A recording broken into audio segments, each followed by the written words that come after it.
Hello guys, today I'm going to do a paper 2 for IB Economics HL. So I have brought the past paper from last year. I am going to answer question number 1. Before we answer the question one by one, let's have a brief look at how does the question look like.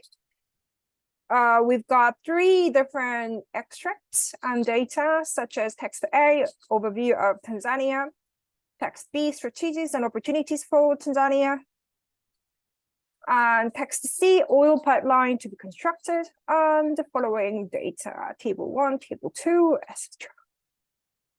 Since we've got 1 hour and 45 minutes for answering only one question from paper 2, we need to literally dissect the entire content and data given in this question. So again, given the assumption that we've read and we have understood, we have interpreted all the data and content given, let's start to answer the question.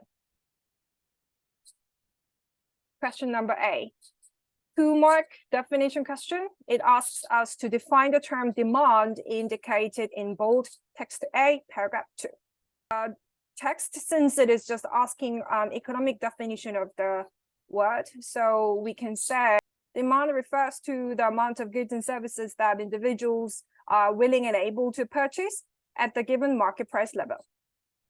Actually, I've got a bit silly, however, highly recommended rule that I always talk to the students of mine, which is if the question has 2 marks, then you need to write down 2 sentences. And if the question has 3 marks, then you need to write roughly 3 sentences. I mean, there's no rule that you really actually need to follow it, but I just give some guideline so that student can be ready to fully write down what they know about a certain term, you know. So 1 more sentence then. And it contributes to establishing a market equilibrium price and quantity along with supply. That's the 2 sentences that I can write down for the question number 1, 2 marks. Next, question 2. Define the term circular economy indicated in bold text C. Circular economy actually, it means a type of economic operation that considers environmental sustainability. So we understand that things are all circulating, so that we shouldn't really extinct, or we shouldn't waste too much because everything is just like connected, etc. So I can write 1 more detailed explanation, says that such type of economic activities include recycling products and materials, or it can even prevent overusing or malusing of given resources. That's A, done. B, using information from text A, paragraph 2 and table 1, calculate the income elasticity of demand for agricultural goods in Tanzania, considering the change in income between 2008 and 18. It says that we need to use the given information, that we have to go back to the text and even the table. So there is a demand change for agricultural goods, quantity change from 21%. The percentage has already given. Yeah. And additional information that we need to check would be table 1. The income has been changed from this one to this one. Yeah, then I think we can do mini math. There we go. So the quantity change has been already given as the percentage, which is good. So 21%. And it's time to calculate the income change, making that as a percentage change of it. So change in income divided by the previous income, multiply with 100, then we can find the income percentage change, which is 35%. Then we can do the YED calculation, dividing one by the other one. So we got YED of 0.6. It doesn't necessarily anything about explaining or something, so we can just finish with this. Done. B, sketch a Lorenz curve diagram to show the change in Tanzania's Gini coefficient from 2008 to 18. Table 2. The table 2 says Gini coefficient, the number is getting bigger. It means the society is getting unequal. So if we draw the diagram, we are supposed to draw the Lorenz diagram looking like this one. Too big, so let me make it a bit smaller. Here we go. The x-axis, we have to label it as cumulative population, and the y-axis is going to be cumulative income. And compared to the 2008, the Lorenz curve is shifting to the rightward since the society is getting more unequal, so that's done for sketch. Again, we don't have any command term that asking us to explain whatever, so we can only finish with sketching. Moving on to C. Using on ADA's diagram, explain how crowding out may help control inflationary pressure in Tanzania. So the country, Tanzania, is experiencing inflationary pressure, and the expected crowding out effect is going to somehow calm down the inflationary pressure in the country. So if I just depict the situation within a diagram, it should be looking like this. Making it a bit smaller. So here we go. If you can see that the previous ID and SRAS equilibrium is at here, which means the country was in inflationary gap. And then the crowding out effect is going to somehow calm down so that it's going to shift the AD curve to the left. The way that crowding out effect calms down the inflation in Tanzania is as follows. First, as the government increases borrowing of money for further spending, it increases interest rate with higher money demands. It's simply saying if government demands more money in the money market, then it's going to shift the money demand curve to the right. So it's going to increase the interest rate of the country, right? So such higher interest rate, which is R, is going to discourage the private sector investment and spending, since they find the borrowing cost or paying interest cost will be more expensive, so that it's going to be much more burdensome to do with. So it's going to decrease AD, therefore calming down the inflationary pressure as it is illustrated. Yeah. So I would assume that out of 4 marks, 2 marks are going to be given to diagram, perfect diagram drawing, and the other 2 is going to be given for the perfect explanation. Next question, D. Using international trade diagram, explain how a subsidy could help Tanzanian dairy farmers compete against imported dairy products. I guess this is quite an easy question. So as one of the protectionism policies, it's going to give export subsidy. So if you depict the situation as a diagram, it should be looking like this. So since the world supply was given here, so it was the entire demand of the country, and then it was the previous domestic supply. However, the government is giving subsidy, so the domestic supply is able to shift to the right, so that it is creating new equilibrium of the domestic supply in here, which means domestic supply is increasing. How it works, let's explain.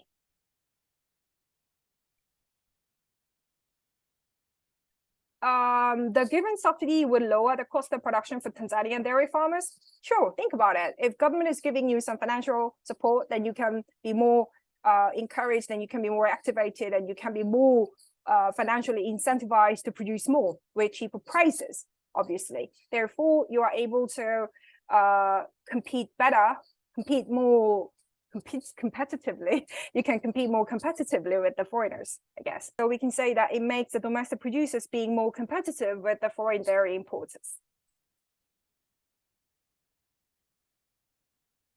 Question E. Using an exchange rate diagram, explain what could happen to the value of the Tanzanian shilling if there is an increase in inward foreign dairy investment in Tanzania. Yes.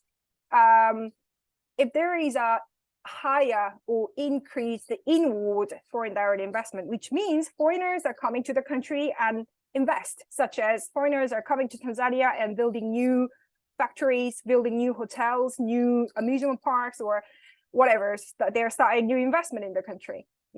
I can simply tell you that if you want to invest in a certain country, you need the currency of the country. It requires higher demand of the currency. So it's going to appreciate the country's currency, Chile. So graphically, we can say, so graphically, we can depict the situation as of this. Quantity of shilling, demand, foreigners, increasing their demand so that the exchange rate is increasing from ER to ER1. So it's causing appreciation. That's done.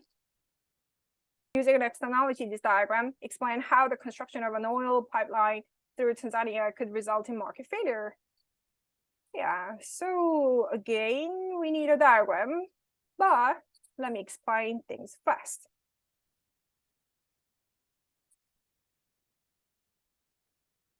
As the passage puts, there is a market failure exists because of the oil pipeline construction. If you think of, maybe it is like creating too much oil pipeline, therefore it is causing a bit of negative impact on third parties, such as causing environmental damage or environmental pollution or related health calamities, etc., etc.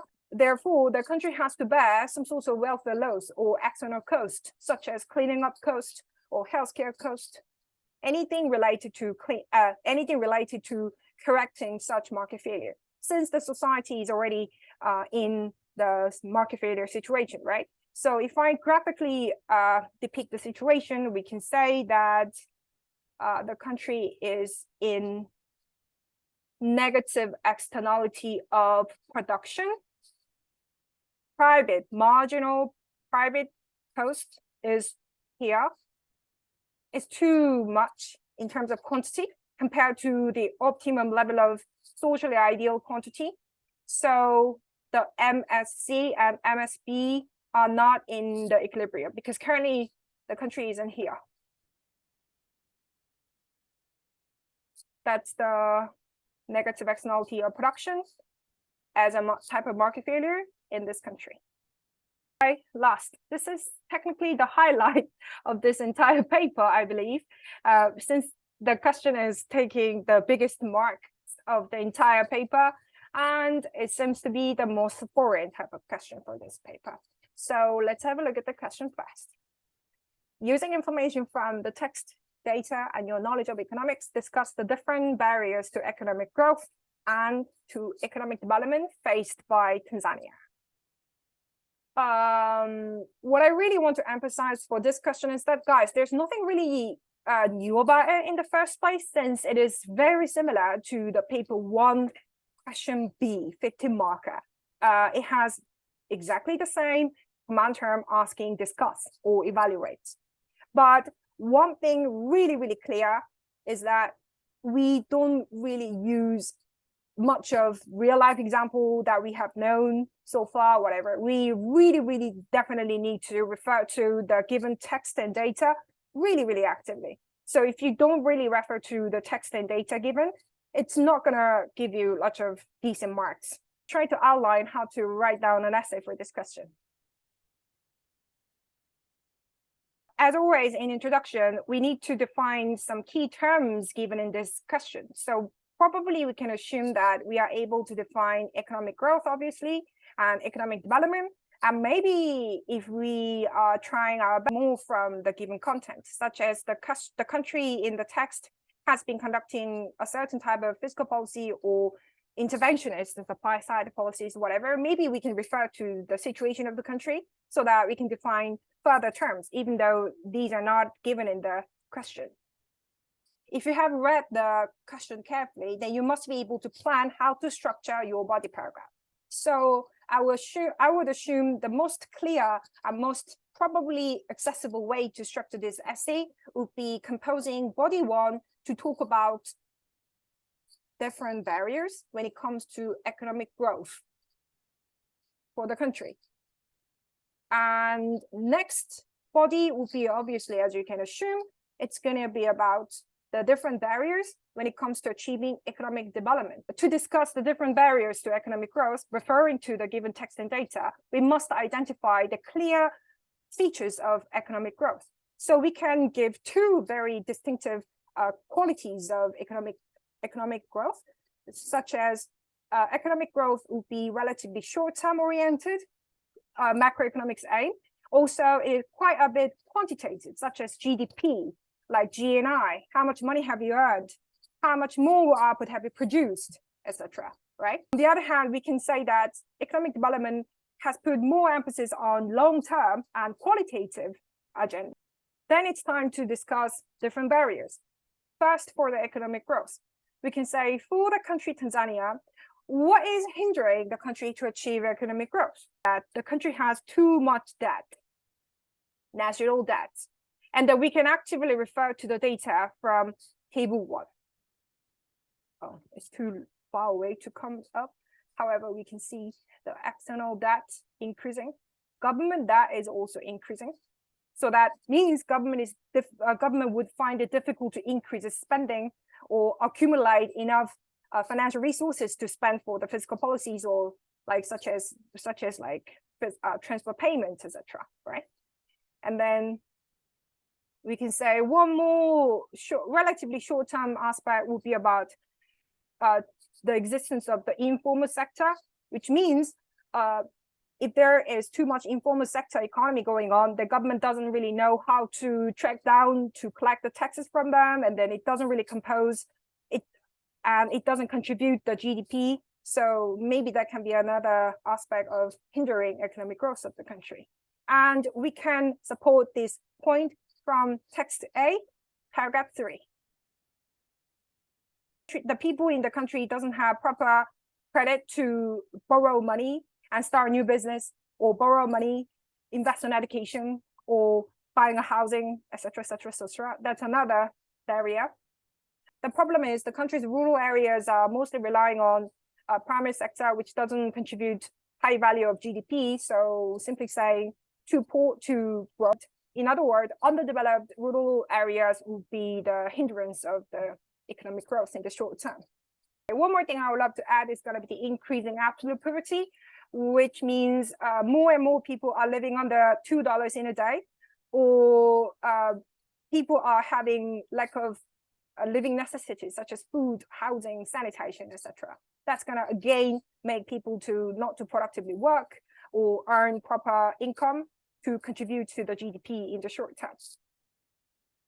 And moving on to body paragraph 2, which is talking about the barriers for economic development. Let me find some evidences for long-term and relatively qualitative.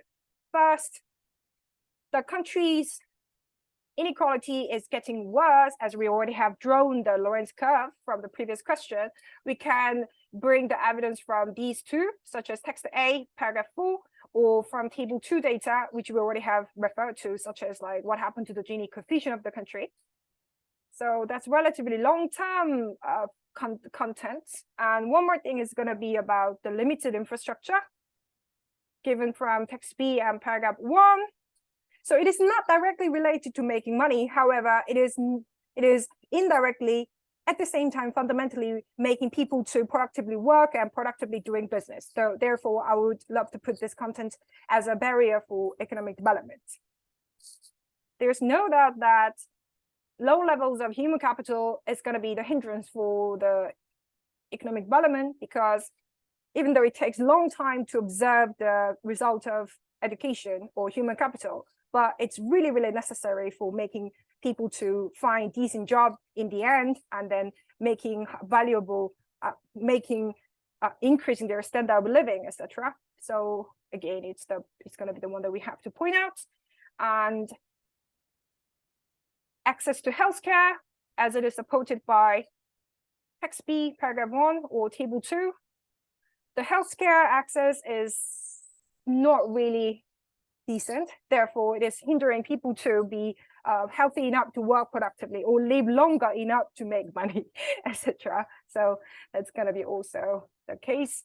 And lastly, it's a bit minor point. However, I would do my best to squeeze out every possible data that I can find out.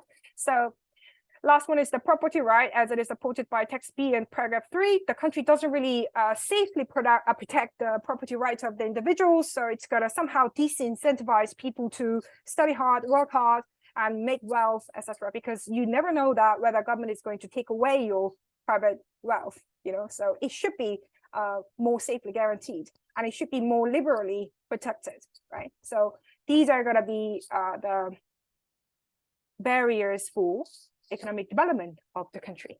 For the sake of making it easy to understand, I only brought the simplest version of the reference. However, you shouldn't do this way, guys. You have to very specifically bring the quotation of the text, and also you have to bring number from the table, so that you can say, okay, I interpreted the given text and data really thoroughly, and then I can utilize them for my essay, etc.